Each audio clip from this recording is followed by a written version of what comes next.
नमस्कार, जय हिंद, जय Bharat and welcome to deaf talks. हमारे साथ हैं अनुपम मिश्रा जी जिनके साथ हम एज़ यूजुअल देश भर में क्या हो रहा है उसके बारे में बात करेंगे।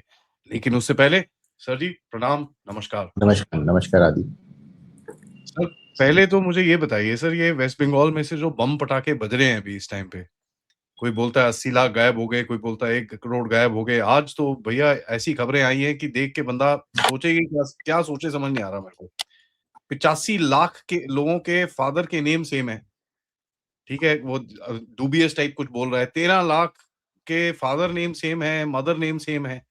11 लाख फॉर्म में फादर की एज 15 से छोटी है। 24 लाख में 6-6 बच्चे हैं।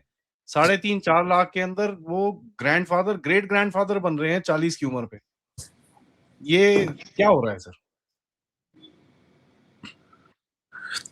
13 लाख लोग तो ऐसे हैं आदि जो 14 साल की उम्र में मां बाप बन गए। जिस 85 लाख फिगर की आप बात कर रहे हैं जिनके पिताजी का नाम ही गड़बड़ है, वो बस सोचिए 11% ऑफ द टोटल इलेक्टोरेट, कुल वोटरों की 11% संख्या फर्जी आ रही है। 58 लाख इन्यूमरेशन फॉर्म तो बीएलओज ने अपलोड ही नहीं किए, वो पहले ही कर गए। मतलब बंगाल में कोई वोट भी देगा कि नहीं देगा? बताइए, बंगाल तो वो पवित्र भूमि थी जहां मरे हुए लोग भी वोट दे देते थे। अब वहां पे जिंदा लोग भी वोट देने को नहीं मिल रहे हैं। अगर भीड़ कहीं नजर आ रही है तो सिर्फ और सिर्फ बॉर्डर पे नजर आ रही है। भागते हुए रोहिंग्या, भागते हुए बांग्लादेशी, भीड़ वहां नजर आ रही। मतलब आप देखें कि करीब 9 लाख लोग ऐसे हैं जो 50 साल से कम उम्र में दादा दादी बन गए, नाना नानी बन गए। आप मतलब किस तरह की ये 24 लाख लोग ऐसे हैं जिनके 7-7 8-8 बच्चे दिखाए गए हैं कि किस तरह का फर्जीफिकेशन है। और माँ बाप और बच्चों की उम्र में 12 साल, 13 साल, 10 साल का अंतर है। दादा दादी और पोता पोती की उम्र में 40 साल, 42 साल का अंतर नजर आ रहा है। ये दिखाता है कि जो आपको लगता है कि अच्छा, एक बड़ी ये भी बात ध्यान रखिएगा कि इतनी सारी गड़बड़ियां तब पकड़ी गई हैं जबकि माना जाता है कि इतनी ही गड़बड़ियों को ममता ने ठीक कर लिया, क्योंकि भाई बीएलओज उनके हैं। आपको देखा, मैंने तो वीडियो ट्वीट किया था जहां पे ममता का कैडर बैठकर बीएलओ को डांट के किनारे बैठा दिया और बैठ के खुद अपलोड कर रहा है। आपने देखा है कि बीएलओज पे कितना दबाव डालती हैं वो। तो एक स्पेशल अधिकारी भेजा जाता है चुनाव आयोग द्वारा पश्चिम बंगाल के लिए। तो जितने पकड़े जा रहे हैं, समझिए कि इतना ही घपला ममता ने ठीक कर रखा। अब वो एक बार वहां पे गैर ममता सरकार आए तो मैं मानता हूं कि वो जो हर साल जो ईयरली रिवीजन होता है उसमें धीरे धीरे करके ये नाम और ठीक होंगे।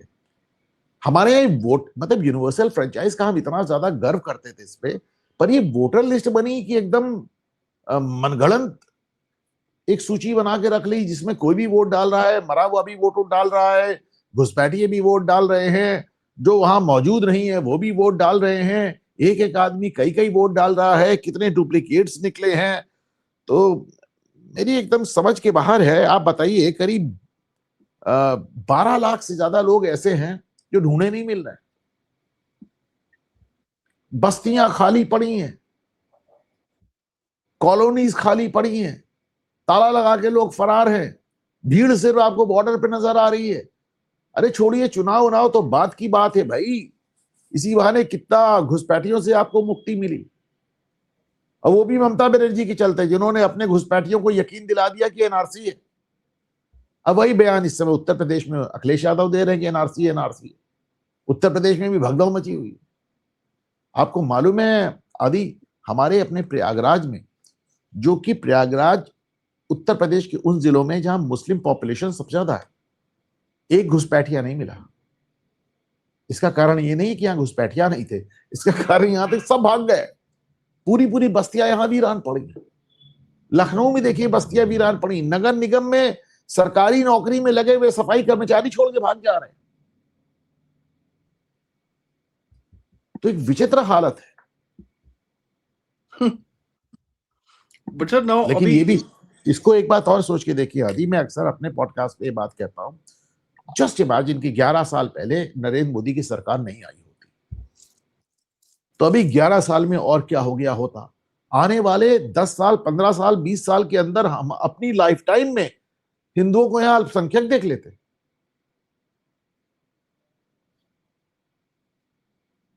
फिर हिंदू उठ के बांग्लादेश चले जाते, बांग्लादेशी सारे यहाँ होते। देखिए असम में क्या हो रहा है, देख लीजिए। बिहार में देखिए कितनी, और देखिए जो बिहार में SIR हुआ उसका नतीजा भी सामने नजर आया। तो भाई एक जमाने में मुझे याद है शायद 92, 93 के चुनाव में लालू यादव ने कहा था कि मतपेटी से जिन्न निकलेगा। जिन्न निकला, वो जीते। लेकिन आप समझ में आए जिन्न से उनका क्या मतलब है। जिन्न से मतलब वो वोटर है जो है ही नहीं और वोट पड़ रहा है। This is disturbing on so many levels, Adi. I shudder to think कि अगर इस समय 11 साल पहले सरकार ना बदली होती तो इस देश का क्या हाल था और क्या हाल होने जा रहा है। मैं एक सिंपल वही हालत देखिए, नहीं अभी देखिए, अभी तमिलनाडु की भी जो फिगर्स आ रही बहुत डिस्टर्बिंग है। तमिलनाडु की फिगर्स भी बहुत डिस्टर्बिंग है।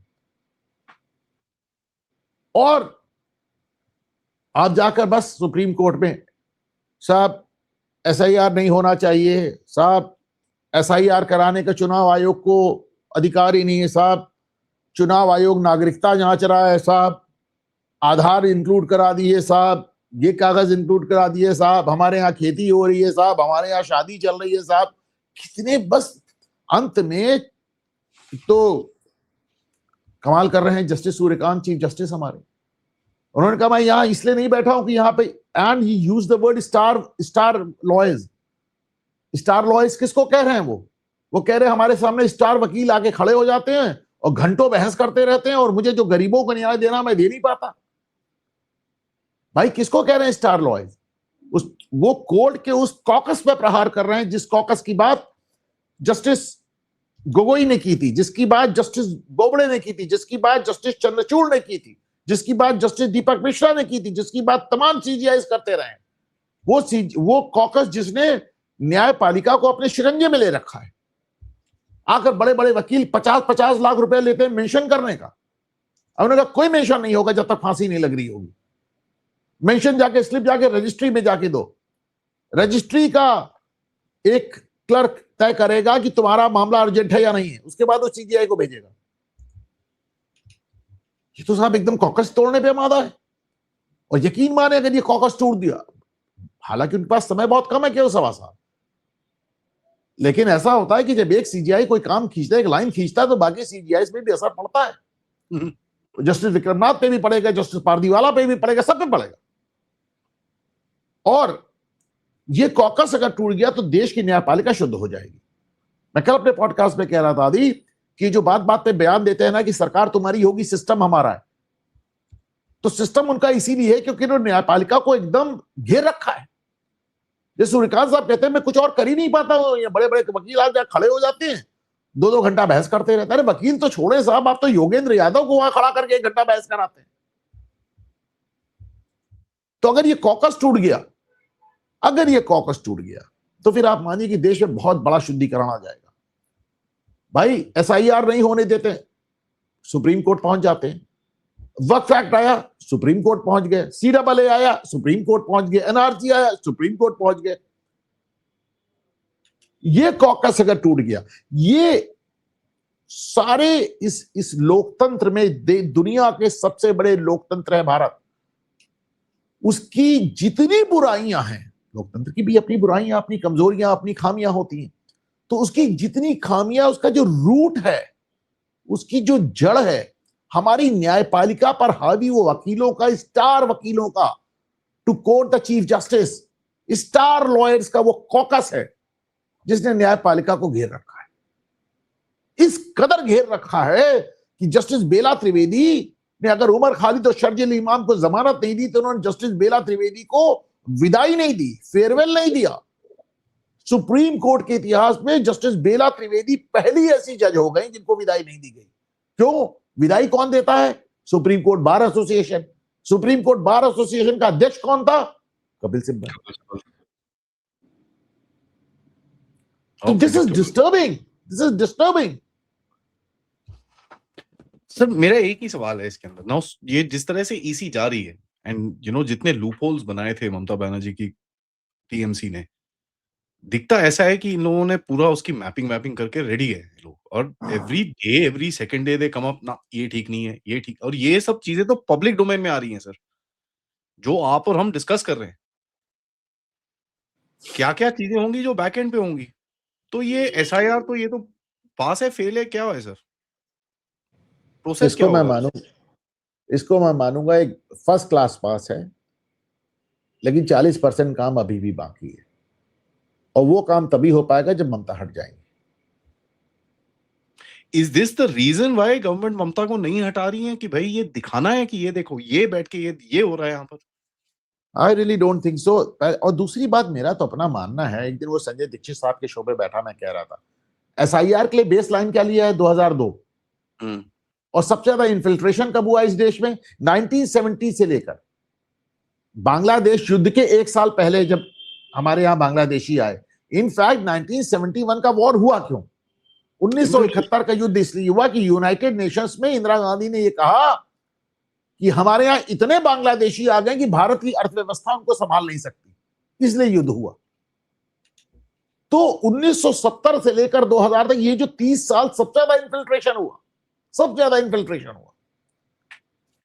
हमने बेस लाइन 2002 ली क्यों है? लेकिन शायद इसलिए ली है कि जब 2002 लिए तब तो हाहाकार मचा है, 1970 बेस लाइन ले रहे तो पता नहीं क्या हो। मैं सिर्फ इतनी उम्मीद कर सकता हूं कि साहब इस बार 2002 का लेके अच्छा काम हो गया है, जब अगली बार होगा तो फिर उसको शायद 1970 और 1980 बेस लाइन माना जाए।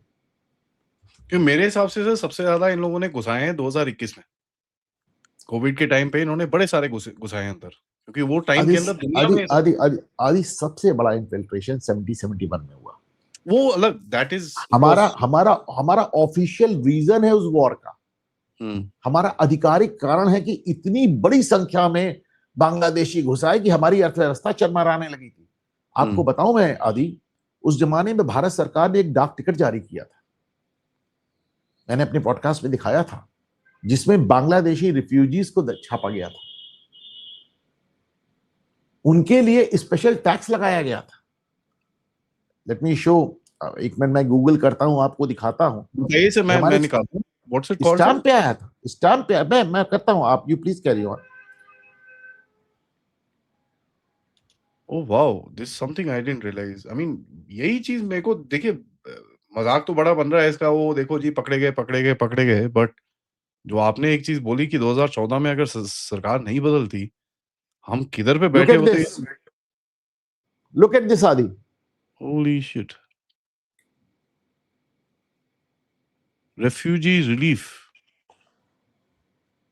इसकी रिलीफ के लिए सरकार पैसे इकट्ठा कर रही थी, स्टैम्प जारी किया था, ये देखिए आप,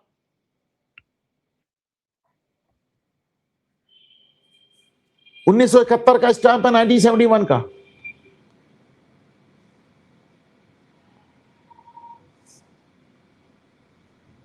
amazing, I must say. I mean तो सर आप अभी मानते हैं कि 40% काम बचा है यहाँ पर, राइट? आप ये बोल रहे हैं कि भाई 40% हुआ नहीं है और 40% बचा है। कल एक report I sir, easy smells a rat in unmapped data, जो 30 लाख वोटर अनमैप्ड हैं 2002 की लिस्ट के साथ, वहां पर wrong names, improbable ages, mismatch photos, ये वो कल रिपोर्ट आई। आज वो फिगर उठ के 85 लाख हो गया, वो 30 लाख से। तो अगर आप इसको टोटल करें, यहाँ पर करीब लेट से 1 करोड़ इधर पे ऊपर नीचे, 65 लाख इधर पे, 1 करोड़ के करीब में तमिलनाडु, 3 करोड़ लोग तो गायब, ऊपर से 3.25 करोड़ लोग यूपी में बोल रहे हैं सर।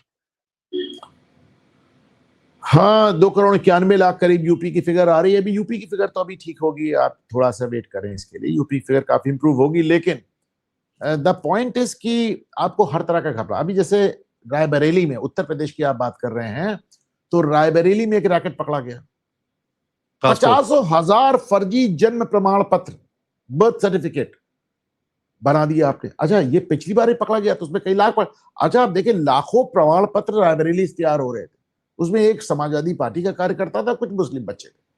तो अब आप सोचें, वो इतने लोग रायबरेली में थोड़ी ना खपे हैं, वो रायबरेली से अपना बर्थ सर्टिफिकेट बनवाते थे और कश्मीर से कन्याकुमारी तक फैल जाते थे, आधार बनवा लेते थे, वोटर आईडी कार्ड बनवा लेते थे। देखिए, एसआईआर की जो सबसे बड़ी सक्सेस मैं देख रहा हूं अभी, we don't talk about this, जो बांग्लादेश बॉर्डर पे जो लोग छोड़ते हुए भागते हुए पाए जा रहे हैं, जो इस देश को छोड़कर रिफ्यूजी, घुसपैठी रिफ्यूजी तो एक ऐसा तमगा है जो सरकार आपको देती है, आप सरकार ने आपको रिफ्यूजी माना ही नहीं, आप तो घुसपैठी है। जो घुसपैठिए भाग रहे हैं आदि, उनके पास आधार भी है, राशन कार्ड भी है और वोटर आईडी कार्ड भी है, उनके पास वोटर आईडी कार्ड है, and yet they are running away, उसके बाद भी वो भाग रहे हैं। ये एसआईआर का सबसे बड़ा पॉइंट है, सबसे बड़ी सफलता है, सबसे बड़ा खौफ है कि आपके पास वोटर कार्ड है तो भी आप भाग रहे हो। जगह जगह पे आपको आधार कार्ड और वोटर कार्ड फेंके हुए नजर आ रहे हैं। सोच कर देखिए, 6 करोड़ आधार कार्ड कैंसिल हुए। 6 करोड़ लोग ऐसे थे जिनकी मृत्यु हो चुकी है और जिनके नाम पर अनाज जा रहा था, जिनके नाम पे सरकारी सहायता जारी, जिनके नाम पे मनरेगा चल रहा था, जिनके नाम पे सारी सरकारी स्कीम चल रही थी। जस्ट इमेजिन 6 करोड़ राशन, ये वो सब कुछ। मतलब ठीक है, देखते हैं तो अच्छा लगता है कि इतना अच्छा काम हो रहा है, लेकिन डिस्टर्ब भी बहुत करता है आदि। बहुत ज्यादा सर, कोई डाउट नहीं। As a matter of fact मैं आपको ये बताना चाहता हूँ, ये गाइस शो रिकॉर्डेड है, बट मैंने सर का ये डायलॉग सुना था, जहाँ उन्होंने बोला कि सिस्टम, सरकार भी हमारी, सिस्टम भी हमारा। ये शो का टाइटल वही है। तो thank you sir for that. नहीं, मैं तो ये, हाँ, मैं ये कह रहा हूं कि अब ऐसा समय धीरे धीरे आ रहा है कि सरकार भी हमारी होगी और सिस्टम भी हमारा सिस्टम भी होगा। हमारा। और वो जो फिल्म आई है धुरंधर, उसके बारे में मैं बात कर रहा था। मैं कह रहा था हुँ, भाई, पहले इस तरह की फिल्में उस तरह के कलाकारों को लेकर बनती थी जो मेन स्ट्रीम नहीं थे। अब मेन स्ट्रीम कलाकार, सुपरस्टार कलाकार भी यही सब कर रहे हैं। रणबीर कपूर भगवान राम का रोल अदा कर रहे हैं। तो ये दिखाता है कि ये जो भाई, मेरा हमेशा मानना है कि बॉलीवुड वाले भाड़ हैं, इधर पैसा मिलेगा उधर नाचेंगे। इसीलिए मैंने कहा मैं बॉलीवुड का बहिष्कार करने के लिए कभी तैयार नहीं हूं। मैं क्यों छोड़ दूं बॉलीवुड? वामपंथियों के लिए छोड़ दूं? अल्पसंख्यकों के लिए छोड़ दूं? क्यों छोड़ दूं? अरे, बॉलीवुड पे भी हमारा कब्जा होगा और जैसा हम चाहेंगे वैसी फिल्में बनेंगी। दिख रहा है वो तो सर। अभी, हाँ, देखिए 1971 के परमवीर चक्र विक्रेता 21 वो अरुण खेत्रपाल पे बन रही, 21 की नहीं बन रही। परमवीर चक्र, यस सर, 21। 1971 की बात अब जाके फिल्म बन रही है। बैटल ऑफ सारागढ़ी पे अब फिल्म बन रही है। आप सोचिए, मतलब अभी तक किसी को ख्याल नहीं आया। तो भाई, हमने माहौल बदल दिया, हमने माहौल बदल दिया। अब बॉलीवुड भी हमारी धुन पे नाचेगा। होना चाहिए सर। तो इसलिए मैंने कहा कि सरकार भी हमारी और सिस्टम भी हमारा। सर बिफोर मैं आपको सुप्रीम कोर्ट के बारे में पूछूंगा, बट मेरे को 2 चीज़ों पे बात करनी है आपको। एक तो जस्टिस सूर्यकांत ने एक चीज़ बोला, we will not accept anarchy. मेरे को वीकली रिपोर्ट चाहिए, which state government is not cooperating, I will figure out क्या करना है उसके बाद। एक वो and he statement also and he also said I am a very tough man, मुझको डराने की कोशिश मत करो, डरने वाला नहीं हूं मैं। तो वो चिट्ठी-विट्ठी की पूरी मैं जो पॉलिटिक्स है वो मैं बाद में करूँगा। I just want to stick on the, अभी इस टाइम पे एसआईआर और ईसी की बात करनी है। इसके ऊपर ईसी ने एक तड़का मारा सर, जिसके ऊपर कहीं पे भी मीडिया में बात नहीं हुई। ईसी ने बोला कि साहब अगर आप पकड़े जाओ फोर्ज डॉक्यूमेंट्स के साथ, 7 साल अंदर जाओगे, जिसने साइन करा वो भी 7 साल अंदर जाएगा। इसका क्या इम्पैक्ट होने वाला है सर, ये जो भी इस चीज़ के ऊपर, क्योंकि वेस्ट बंगाल के ऊपर स्पेसिफिकली, क्योंकि इन्होंने फेक तो काफ़ी बनाए हैं। तो क्या ये रिकॉल कर सकते हैं कि ईसी बोलता है नहीं भाई ये बहुत फेक हुआ है, I want to do this SIR again, SIR cancel हो सकता है, रीसेट कर सकते हैं, क्या होगा अभी आगे जाके जब आप नहीं इस होगा ऐसी चीजें यार, देखते हैं? कुछ नहीं होगा। अभी देखिए 58 लाख फॉर्म तो आप अपलोड ही नहीं कर पाए। जो अपलोड करवाए उस पर करीब करीब 1 करोड़ फॉर्म की जांच हो रही है। अभी 7 इतना में से 1। शुद्धिकरण, हाँ तो कहता रहा हूं, अभी इतना शुद्धिकरण हो जाएगा, सारी चीज आप समझ लें। वो जब तक ममता सरकार में रहेंगी, एक जैसे बिहार में काफी अच्छा काम हुआ, इसलिए वो क्योंकि एनडीए सरकार थी। You will have to wait for Mamata's removal. जब वो ममता हट, क्योंकि इतने खुले स्तर पे, इतने ब्लैटेंट स्तर पे ये चोरी नहीं हो रही ना, डकैती हो रही। मैंने भाई, आपने तो अपनी पुलिस को अपना कैडर बना डाला है। मैंने एक वीडियो शेयर किया था जिसमें ममता की पुलिस छत पे चढ़ के भाजपा की रैली में पत्थर बरसा रही है यूनिफॉर्म में।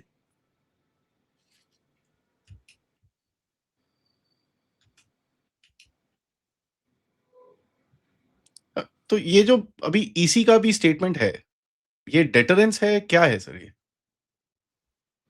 उसके ऊपर पोल ऑब्जर्वर्स इन लोगों ने डाले हैं 13 लोग वहां पर।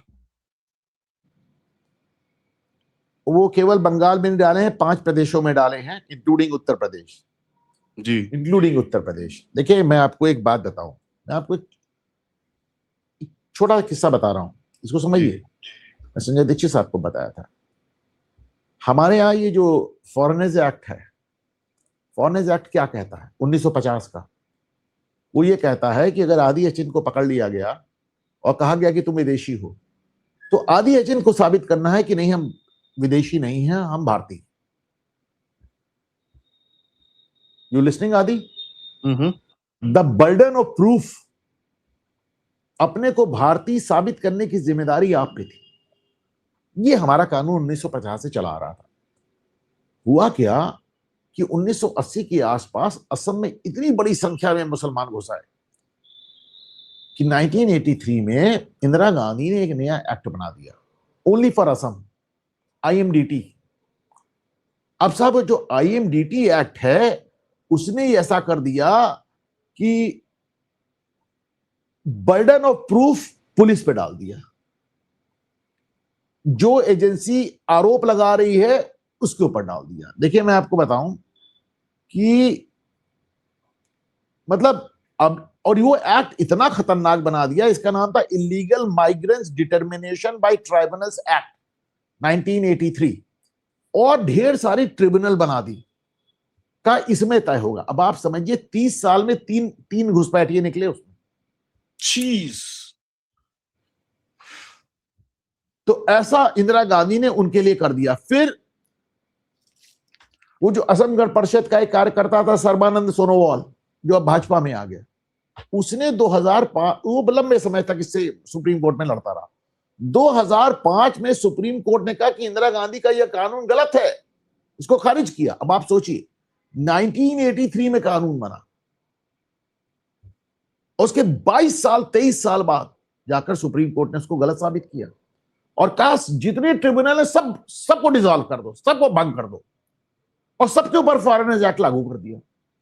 और सुनिए, सोनिया गांधी सत्ता में थी तो उन्होंने 2006 में एक नया अध्यादेश जारी कर दिया बैकडेट से, और वो अध्यादेश वही कह रहा था जो आईएमडीटी एक्ट कह रहा था। सोनोवाल फिर सुप्रीम कोर्ट चले गए। सुप्रीम कोर्ट ने इस बार बड़ी लताड़ पिलाई, उन्होंने कहा अभी हमने पिछले साल इसको खारिज किया, तुम फिर लेके आ गई सोनिया, और उन्होंने उसको भी खारिज किया। तब जाके फॉरेनर्स एक्ट वापस लागू हुआ। इस देश में ऐसी ऐसी साजिश हुई।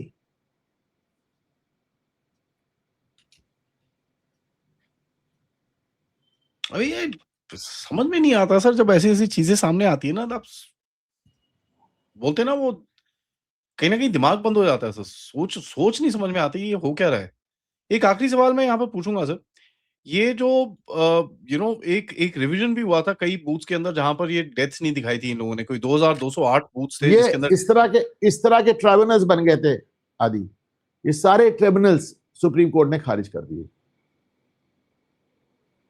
और कहा सब पे फॉरेनर्स एक्ट लागू होगा। और सोनिया गांधी ने सुप्रीम कोर्ट के जजमेंट के बाद भी एक आदेश जारी कर दिया।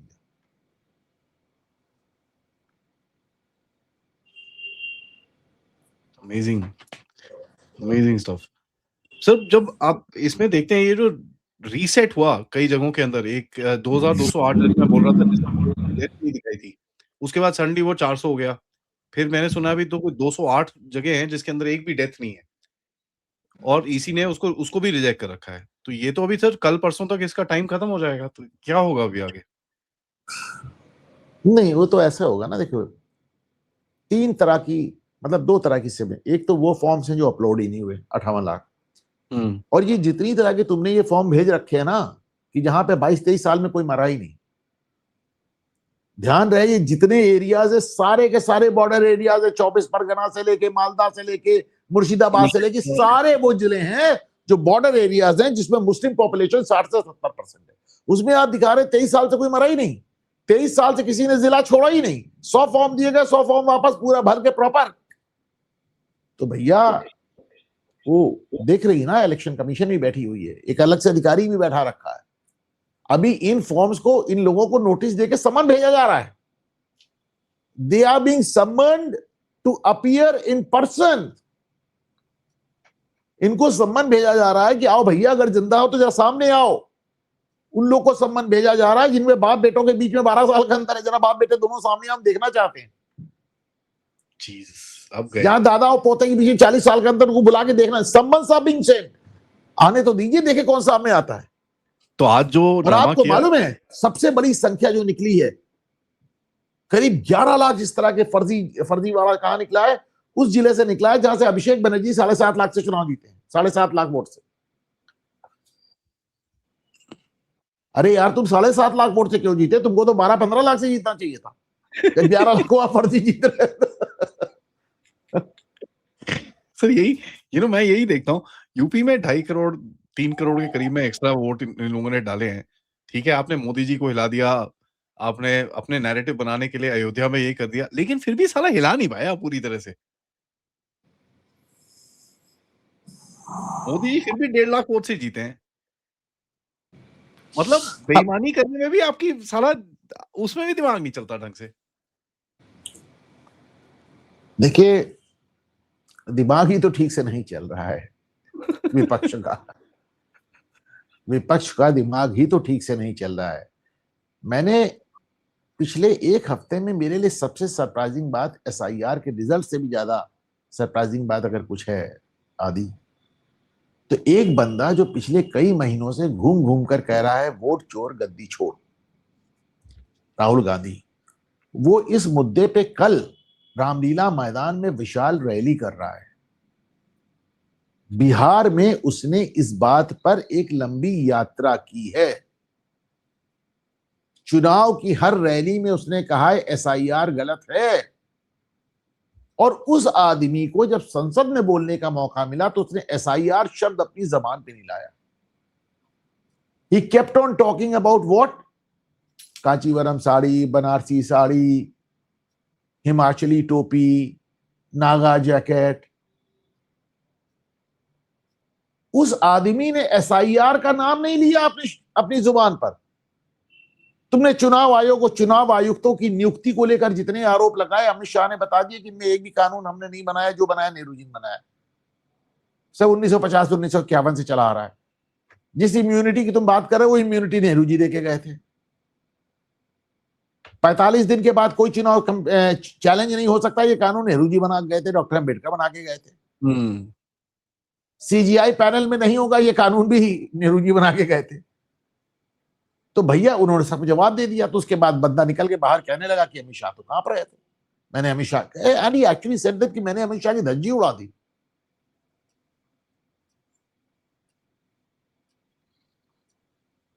बड़े फनी फनी बात देखें आप आदि, कि अमित शाह ने नेहरू पर हमला किया, इंदिरा पर हमला किया, राजीव पर हमला किया, सोनिया पर हमला किया, राहुल पर हमला किया, प्रियंका पे हमला किया, पर ये दोनों भाई बैठे सुनते रहे, भाई बहन बैठ के।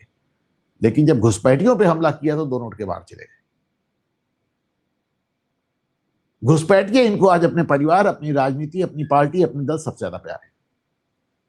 बल्कि कहा भी अमित शाह ने कि अरे भाई, मैंने घुसपैठियों को बाहर जाने को कहा था, आप कहां जा रहे हैं?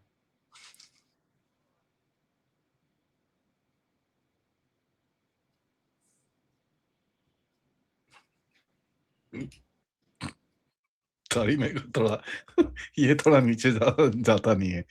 सर सुप्रीम कोर्ट पे आते हैं।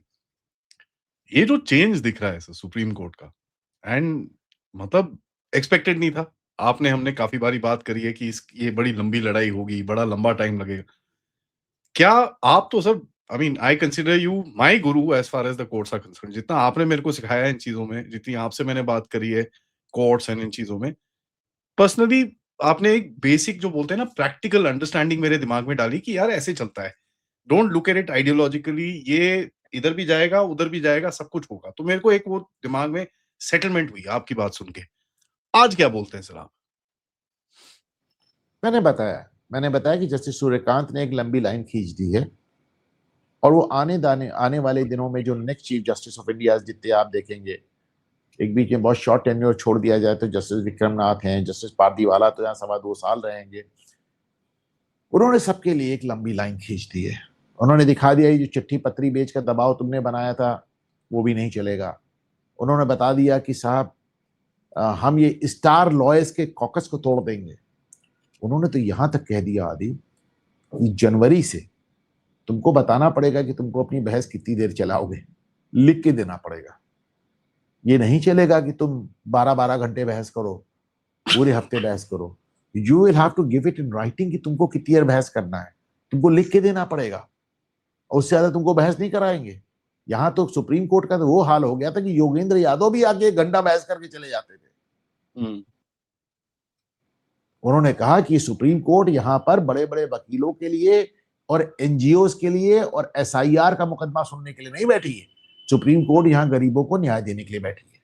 उन्होंने बताया कि किस तरह एक महिला का पति रेलवे ट्रैक पे कट के मर गया था, वो विधवा 23 साल तक बेचारी मुकदमा लड़ती रही। 23 साल बाद 8 लाख रुपए का मुआवजा उसको सुप्रीम कोर्ट ने दिया और जब फाइनली मुआवजा देने की नौबत आई तो विधवा पता नहीं कहां चली गई थी, मिली नहीं। फिर एक यंग लॉयर, एक लेडी लॉयर जाके उनको ढूंढ के लाई, तब जाके उससे पैसे दिए गए। उन्होंने बताया कि दिल्ली में एसिड अटैक, तेजाब फेंकने के मामले 1.5 दशक से 15-15 साल से लंबित हैं कि हम इनको न्याय नहीं दे पा रहे और तुम्हारे एनजीओ और तुम्हारे बड़े वकील और तुम्हारे स्टार लॉयर रोज आके हमारा दिमाग चाटते रहते हैं, घंटों बहस करते रहते हैं। I will not allow this. ना मैं मेंशन अलाउ करूंगा, वो भी लिख के दो, ना मैं अनलिमिटेड बहस अलाउ करूंगा, वो भी लिख के दो कितनी देर बहस करनी है, ना मैं फालतू के केस अलाउ करूंगा और तुम्हारी चिट्ठी पत्री से डरूंगा नहीं। मैंने सुना मुझे इन्होंने कुछ टाइम एलोकेट करा है दिन में कि भाई 2 घंटे हम बैठेंगे पुराने केसेस क्लियर करने के लिए। हाँ, वो एक कोशिश कर रहे हैं सब क्लियरेंस की। और बड़ा दुर्भाग्य है कि जस्टिस सूर्यकांत साहब के पास केवल 1.25 साल का समय है। I want to have him as the Chief Justice of India for at least next 10 years. 10 साल तक रहे तो पूरा सिस्टम शुद्ध हो जाएगा। सर आपको फोन करेंगे, अनुभव जी माफ कर दो यार मेरे को प्लीज। पूरा सिस्टम शुद्ध हो जाएगा। लेकिन एक इसमें मैं टेढ़ा सवाल पूछता हूँ आपसे। इन्होंने कोलिजियम की बात करी, राइट? एंड इन्होंने बोला ये इसको हमको देखना पड़ेगा, हम एनजेएसी को भी कंसिडर करेंगे। लेट्स से एनजेएसी कंसिडर हो जाता है, तो फिर ये जो सक्सेशन अभी आप बोल रहे थे जस्टिस ये जस्टिस वो जो आगे आएंगे वो तो पूरा गया। नहीं, जो चीफ जस्टिस ऑफ इंडिया का जो नियुक्ति है, मैं मानता हूं कि चाहे वो एनजेसी आ जाए या कोई भी कानून आ जाए, जब सीजीआई की नियुक्ति का मामला आएगा तो आप सीनियरिटी को जल्दी वो रूल नहीं कर पाएंगे। वो इंदिरा गांधी ने किया था, हमको मालूम है। एचआर खन्ना को कैसे किया था, एचआर खन्ना साहब ने 3 जजेस ने रिजाइन किया था, एक बार नेहरू ने किया था, लेकिन ऐसा इतिहास में ज्यादा बार नहीं हुआ है।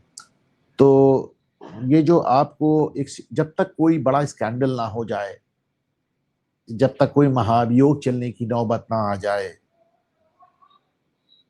देखिए मेरा मानना है कि जब चीफ जस्टिस ऑफ इंडिया कहते हैं कि आप जुडिशरी को डरा नहीं सकते, तो सिर्फ अपनी बात नहीं कर रहे थे, वो जस्टिस स्वामीनाथन की बात भी कर रहे थे मद्रास में, जिनको आप डराने के लिए जिनके ऊपर महाभियोग चला रहे हैं,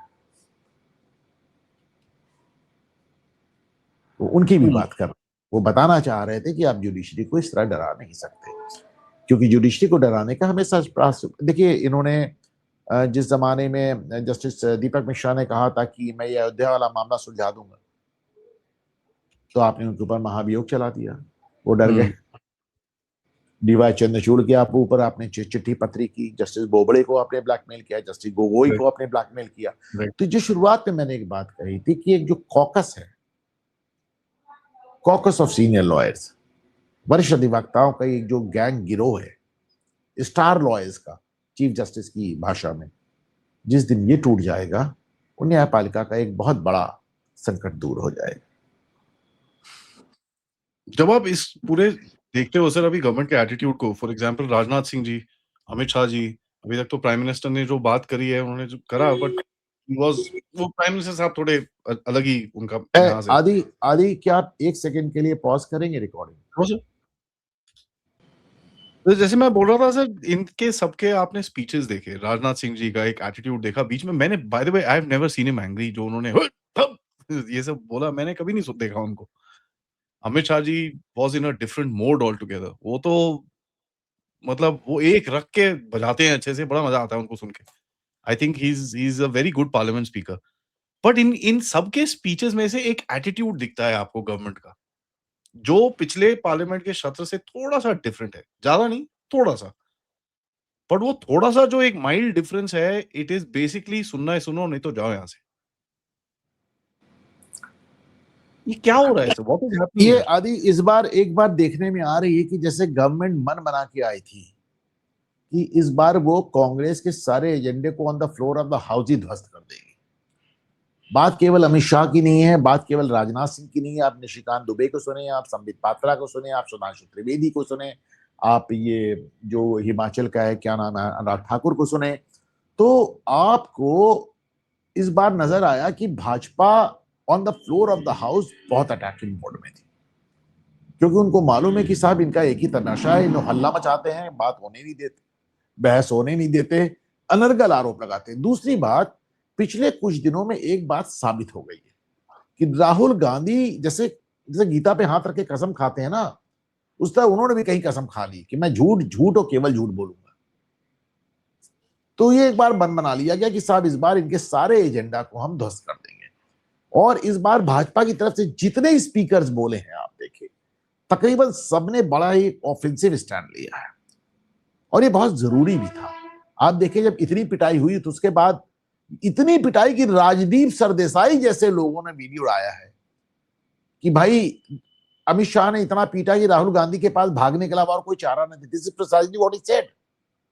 उन्होंने कहा अमित शाह ने इतना पीटा, अंग्रेजी में कहा उन्होंने कि अमित शाह ने इतना पीटा कि राहुल गांधी के पास he had no option but to leave, भागने के अलावा और कोई चारा नहीं था उनके पास। यानी आपकी दरबारी पत्रकार भी आपका माहौल उड़ा रहे हैं, और आप बाहर निकल के कह रहे हैं अमित शाह कांप रहा था। बस में कोई नई बात नहीं, हो तो पहले भी चुनावी रैली में भी कह रह चुके हैं कि मोदी कांप रहा था। तो ठीक है, कपाते रहिए, कपाते रहिए। 11 साल से कपा रहे हैं, आगे कपाइए। आज कोलकाता में बड़ी इंटरेस्टिंग सी चीज़ हुई सर, इन्होंने लायनल मेसी को बुलाया, वहाँ पर सॉल्ट लेक स्टेडियम में बिठाया। मैंने बोला चलो ठीक है, ममता बनर्जी थोड़ा-सा जन जी के वोट को वापस ले रही हैं। लेकिन उसके बाद जो वहाँ पर हुआ, वो मेरे हिसाब से तो कोई 2, 5, 10 लाख वोट तो कट गए सर। लोग नाराज हैं। हालांकि ममता ने तो मेसी से माफी मांगी है, ममता मेसी से माफी मांग रही है। ममता को कलकत्ता की जनता से माफी मांगनी चाहिए, माफी आप 10-10 मेसी से मांग लाख। रही हैं।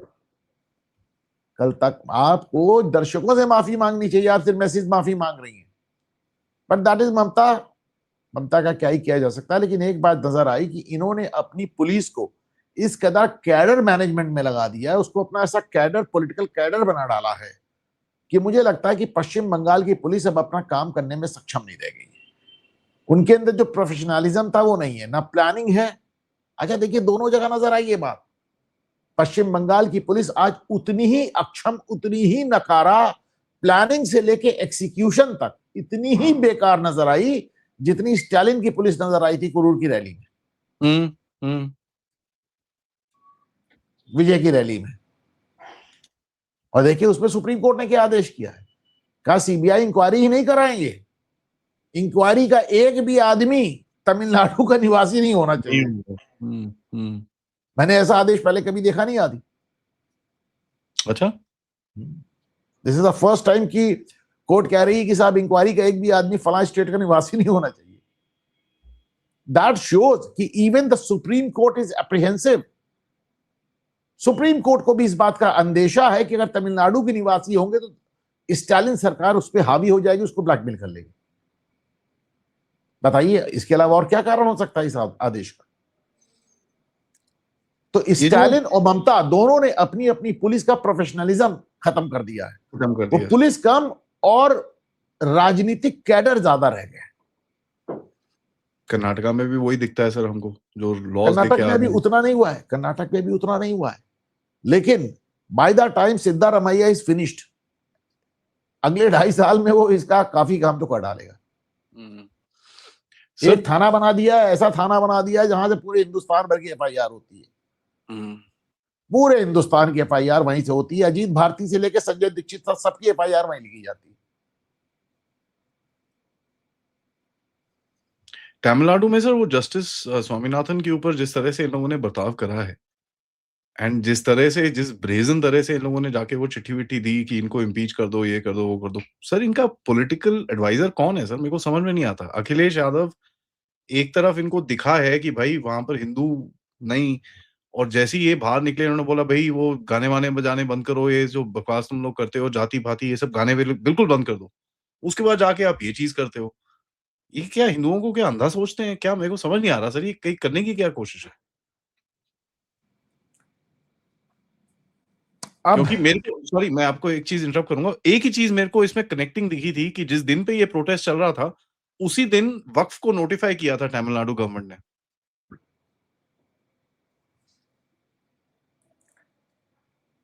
देखिए आदि, ये जो आपने सवाल पूछा है, ये पिछले कुछ सालों में मेरे लिए सबसे शॉकिंग घटना है।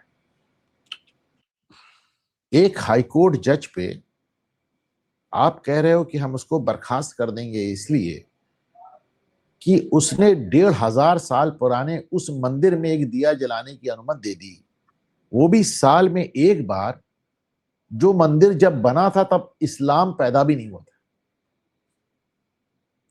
पहली बात।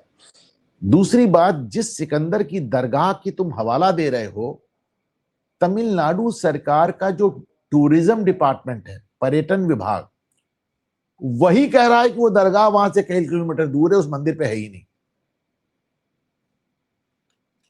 उनका अपना डिपार्टमेंट कहता है, उसकी वेबसाइट पे लिखा है आज भी। तीसरी बात, ये कहना कि हाईकोर्ट का जज अगर हमारी बात नहीं सुनेगा तो हम उसको इम्पीच कर देंगे, ये अनथिंकेबल है। मैं उसको इमेजिन भी नहीं कर पा रहा हूं। चौथी बात, मैंने एक सवाल पूछा कि जस्टिस स्वामीनाथन पे आपने कहा कि हम महाअभियोग लाएंगे, उनको इम्पीच करेंगे। जस्टिस स्वामीनाथन के आदेश को मद्रास हाईकोर्ट की डिवीजन में, जिसमें 2 जज बैठते हैं, उन्होंने उस आदेश को अप्रूव किया, बोले नहीं आदेश एकदम सही है। सरकार की अपील को खारिज किया, तो भैया उन दोनों पे भी चलाओ, और सुप्रीम कोर्ट से अगर हार जाओ तो सुप्रीम कोर्ट की बेंच पे भी करो महाभियोग। पर नहीं, केवल स्वामीनाथन। You know why? क्योंकि इस पूरी सीरीज में केवल स्वामीनाथन ब्राह्मण है। बाकी 2 जज जिन्होंने ये आदेश दिया है वो ब्राह्मण नहीं है। और डीएमके की पूरी राजनीति क्या है? ब्राह्मण तो सिर्फ बहाना है, सनातन निशाना है। वो आज से नहीं, 1920 से 100 साल से ज्यादा समय हो गया पेरियार ने ये काम शुरू किया था, और फिर पेरियार से होते होते उदयनिधि स्टालिन तक यही काम हो रहा है। तो चूंकि जस्टिस स्वामीनाथन, मैं पूछ तो रहा हूं कि 3 जजों ने वो आदेश दिया, केवल स्वामीनाथन पे क्यों? क्योंकि ब्राह्मणों पे निशाना लगाना है। और ब्राह्मणों पे क्यों निशाना लगाना है? ब्राह्मणों के बहाने सनातन को निशाना बनाना है। और इसमें कोई लुकी छिपी बात भी नहीं है। मुख्यमंत्री का लड़का कहता है कि जिसको आप अगला मुख्यमंत्री बनाना चाह रहे हैं, वो खुलेआम कहता है सनातन कोड़ है, सनातन बीमारी है, मुझे खत्म करना है सनातन को। सुप्रीम कोर्ट तक जाकर कहता है मैं माफी नहीं मांगूंगा। मैं तो कह रहा हूं, मैं तो कमिटेड हूं सनातन को खत्म करने के लिए। एक आखिरी बात, डीएमके की ये राजनीति जिस 1960 में जब से वो बनी तब से लगातार यही रही है राजनीति, उनकी राजनीति में कहीं कोई अंतर नहीं आया। मैंने कहा ना 100 साल से वही चल रही है, पेरियार के जमाने से। लेकिन अखिलेश यादव की हिम्मत पड़ गई, उस जज के खिलाफ इम्पीचमेंट लाने की, जिस जज ने हिंदुओं के मंदिर में दिया जलाने का आदेश दिया। पर इसमें भी देखिए आप, अखिलेश यादव की सरकार में तो आपने वो फोटो देखे होंगे, अभी दिखा भी दे रहा हूं आपको, जहां मंदिरों में पुलिस वालों की ड्यूटी लगती थी कि वो घंटा पकड़ के खड़े होते थे। आपने देखा फोटो कि नहीं? पुलिस वालों की ड्यूटी लगती थी कि घंटा पकड़ के खड़े हो, कहीं हवा से बज ना जाए, अजान का समय है। ये अखिलेश यादव की पुलिस करती थी। Let me show you. तो यहां आप तो इस हद तक जा चुके हो उससे, लेकिन सबसे ज्यादा जो शॉकिंग था वो साहब था उद्धव ठाकरे के सांसदों का उस पर सिग्नेचर करना। मतलब मैंने सामंत का उसमें सिग्नेचर देखा, उद्धव ठाकरे मतलब बाल ठाकरे के लड़के, वो ऐसी राजनीति कर रहा है। देखिए उत्तर प्रदेश में पुलिस वाले ऐसे घंटा पकड़ के खड़े होते थे कि हवा से बज ना जाए, अजान का समय।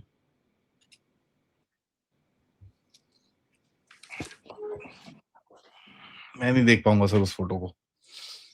तो उद्धव ठाकरे का मैंने माना कि राहुल गांधी ने कर दिया, सोनिया ने कर दिया, प्रियंका ने कर दिया, अखिलेश ने कर दिया, डिंपल ने कर दिया, उद्धव ठाकरे के सांसदों ने इस पे सिग्नेचर किया। ये बड़ा बहुत दुख दिया मुझे आदि। सर आखिर मैं पूछूंगा आपसे सर, सरकार हमारी है और सिस्टम भी हमारा है। मेरा अपना मानना है कि हमें अपनी बात कहनी चाहिए। मैं पुराना मुहावरा दोहराता हूं हमेशा कि अगर बच्चा रोए ना तो मां सोचती है भूखा नहीं है, खेल रहा है, सो रहा है। रोए ना तो उसको दूध ना पिलाए मां। इसी तरह भले सरकार आपकी बनी है, आपको हल्ला मचा के अपना हक लेना पड़ेगा।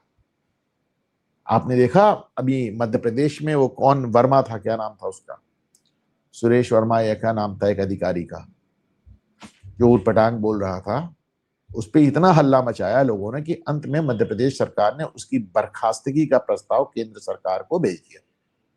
आपने देखा मोहन यादव की सरकार ने सनातन विरोधी एक एफिडेविट लगाया था और डीएमके के सांसद को वकील किया था। उस पे भी इतना हल्ला मचा कि मोहन यादव को अपने कदम वापस खींचने पड़े। करेक्ट। तो मेरा मानना है कि भले ही देखिए, अब जैसे आपके माँ बाप होते हैं, उनसे तो आपके प्यार का कोई डाउट नहीं है ना, लेकिन उनसे भी आप जिद करते हैं, नहीं नहीं नहीं मम्मी ये चाहिए, डैडी ये चाहिए, आप कहते हैं ना। तो सरकार भले आपके अपने मन की बनी हो, सोशल मीडिया आपके हाथ में एक बहुत बड़ा अस्त्र है, उसके जरिए अपनी आवाज उठाइए, हल्ला मचाइए, फिर सरकार भी हमारी, सिस्टम भी हमारा। On that note sir, thank you so much. आपसे हमेशा बात करके कुछ नया सीखने को मिलता है, and it's always always a pleasure partner, always a pleasure. Thank you sir. सबसे रिक्वेस्ट है सर के चैनल को, घूमता आईना को भी सपोर्ट करिए, हमारे चैनल को भी सपोर्ट करिए, वीडियो को लाइक करिए, सब्सक्राइब करिए, end of course most important है हमारा जो सनातनी, हमारा जो नेशनलिस्टिक इकोसिस्टम है, उसको स्ट्रेंथन करने के लिए आप जो भी हेल्प कर सकते हैं, please do so. Check out the descriptions for the details. नमस्कार।